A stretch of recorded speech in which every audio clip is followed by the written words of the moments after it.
আসসালামু আলাইকুম। আপনারা যারা বিটল পোকা সম্পর্কে জানতে চান তারা অবশ্যই আমাদের সাথে যোগাযোগ করতে পারেন। আমরা এই বিটল পোকা প্রফেশনালভাবে চাষ করে থাকি এবং এই বিটল পোকার সম্পূর্ণ জীবন ব্যবস্থা আপনাদের যদি কারো জানার ইচ্ছে থাকে আমাদের পেজে আপনারা নক করেন। এটা হলো মুরগির একমাত্র অর্গানিক খাবার, যে খাবার কখনোই মুরগিকে অসুস্থ করে না, মুরগির হেলথ ভালো রাখে এবং এটা দামিও মুরগি যেমন ব্রাহ্মা, আমেরিকান জাত বা অস্ট্রেলিয়ান জাতের যে মুরগিগুলো বা দামিও পাখিগুলা, এই খাবারগুলাতে সেই পোকাগুলো সেই মুরগিগুলোর জন্য খুবই গুরুত্বপূর্ণ।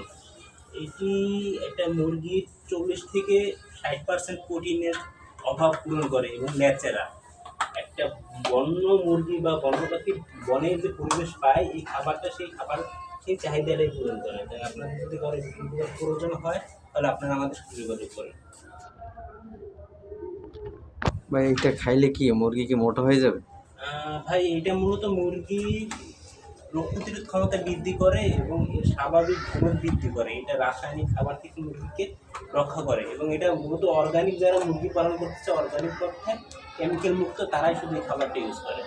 একটা মুরগি মূলত এটাকে 60% পর্যন্ত ইউজ করতে পারে, 100% পর্যন্ত এটাকে খাবার দেওয়া উচিত না। মুরগির খাবারের সাথে 60% এই খাবারটা মিক্স করা দরকার। সকল মুরগি খাইতে পারবে, যেরকম দেশি বিদেশি ফার্ম মুরগি, পোলট্রি? দামিও যে মুরগিগুলো, ব্রাহ্মা বা শৌখিন যে মুরগিগুলো, তার জন্য পর্যাপ্ত। আর আপনি যদি সে বাণিজ্যিকভাবে এই মুরগি এই খাবারটা তাকে খাওয়াতে চান সমস্যা নেই, কিন্তু এটাকে আপনাকে অন্যান্য খাবার সাথে মাত্র 60% খাওয়াতে পারবেন। বেশি খাওয়ালে মুরগি স্ট্রোক করার সম্ভাবনা থাকে, কারণ এটা খুব হাই প্রোটিন একটা খাবার, মানে ভিটামিন জাতীয়। হ্যাঁ। আচ্ছা, এগুলো কেমন কি দাম পড়বে যদি আপনার কাছ থেকে? অ্যাডাল্ট যে পোকাগুলা এগুলোকে আমরা এটা বিটলের যে লার্ভা অবস্থায় আছে, 3 মাসের একটা লার্ভা, এটাকে আমরা পোকা বা বিটল বানিয়ে পার পিস 10 টাকা করে বিক্রি করে থাকি। ও আচ্ছা আচ্ছা। আর খাবারের জন্য এটা 1 মাসের মধ্যে খাবার উপযোগী হয়ে যায়। যদি কোনো ব্যক্তি আপনার এই ভিডিও দেখা নিতে চায় তাহলে কিভাবে যোগাযোগ করবে? আমাদের পেজের মাধ্যমে যোগাযোগ করলে আমরা তাকে এগুলো তার বাসায় পৌঁছে দেওয়ার ব্যবস্থা করি। কি হোম ডেলিভারি? হ্যাঁ, হোম ডেলিভারি। আচ্ছা আচ্ছা। সবার এই ভিডিওটা যদি ভালো লাগে তাহলে বেশি বেশি করে লাইক, কমেন্ট, শেয়ার করে দেবেন।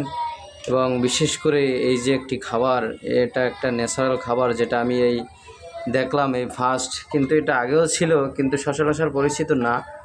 আপনাদের যদি এই এই জিনিসটা যদি আপনাদের পছন্দ হয় এবং এই ভিডিওটা যদি পছন্দ হয়, সবার কাছে শেয়ার করে দেবেন। আর যাদের প্রয়োজন হবে এই পেজে নক করে এখান থেকে যোগাযোগ করে নিতে পারবেন আর কি।